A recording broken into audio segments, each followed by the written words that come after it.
Hi, thanks for joining me on Wilderness with Amani. I'm back up in the mountains above Bishop, and I'm here to hike up to a new lake that I haven't fished yet, George Lake above Lake Sabrina. But I'm going to do that early tomorrow morning. I got up here Sunday afternoon, cooked dinner, and I wanted to hike to the back of South Lake and fish the inlet creek and the inlet. But South Lake is full all the way to the top, to the boat ramp, to where they rent boats. And it looks like that killer creek with wild trout is going to be gone for a while because it's underwater. So if you want to see that action, you either got to watch it on my Patreon or you got to watch it on my Backcountry Creeks and Lakes playlist. So I went around, there's people fishing Bishop Creek up there, and that creek's just loaded with hatchery fish. So I came down to Bishop Creek down by the hydroelectric plant just below the campground. There's nobody down here. Probably hatchery fish here too, maybe some browns. But I'm just disappointed. So the way I'm gonna mourn that creek that got flooded out by South Lake is I'm gonna go down here with this marabou jig and fish down at this power plant instead, and then tomorrow we're gonna get to hiking and fishing. If I can even reach the lake, I don't know. So let's go make a few casts and see if we can't get something into the net. I've been fishing up here long enough to know that that creek in the back goes in cycles. And you know, it'll be underwater for a few years, and then there'll be some drought years, and it'll get exposed, and then the fish go up there and spawn. But right now, it's gone. So probably gonna have to come back up with my boat in October, and then I'll fish the inlets when I think the fish might be back there spawning, and you can pick up some big trout. But we'll have to see if I can hike up to the lake I plan to hike to tomorrow and fish it, then driving to Bishop won't be a bust. I checked this out earlier when the snow was really starting to melt and it wasn't clear like this. And I'm just gonna get this right up in that headwater and see if there's anything big hanging out. I almost ran down to the lower Owens in Bishop, but it's hot down there and I just didn't want to deal with that heat. I wasn't even gonna fish today. Once I saw that lake full, I'd pretty much given up on fishing today. But then I was sitting there and I'm like, what am I gonna do? I'm just gonna be sleeping in my car later, so might as well see if there's some fluke in here. Some big brown that's eluded capture. Got something out in that rushing water. It isn't very big. He's fighting. It's big enough to hit that jig. Oh, it's a nice looking rainbow. I'm not gonna shake a stick at this guy. He looks pretty good. Oh! Get in the net! Oh! He's in.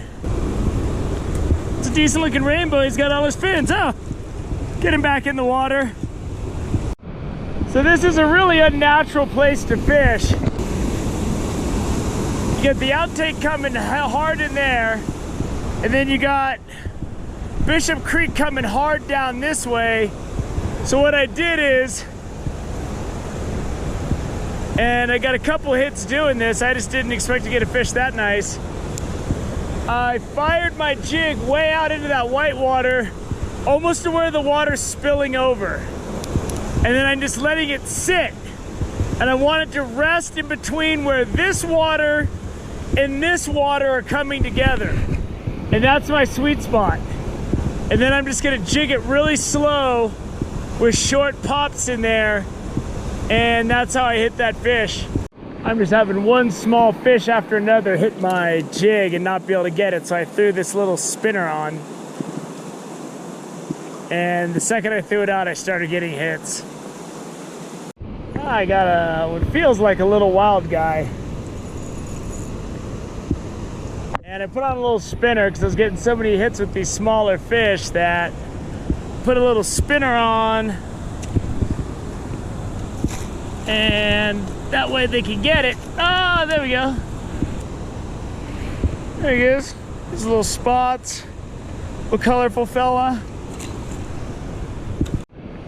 I have a demonstration video where I'm fishing a spinner in a bigger river, and I'm doing the same thing.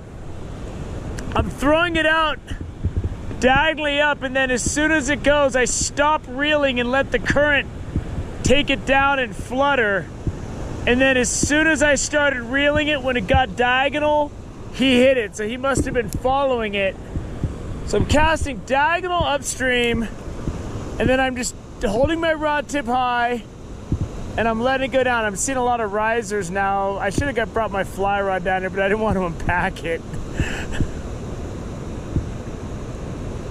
And then right now, the blade's spinning, and I'm not reeling because the current's doing the work for me.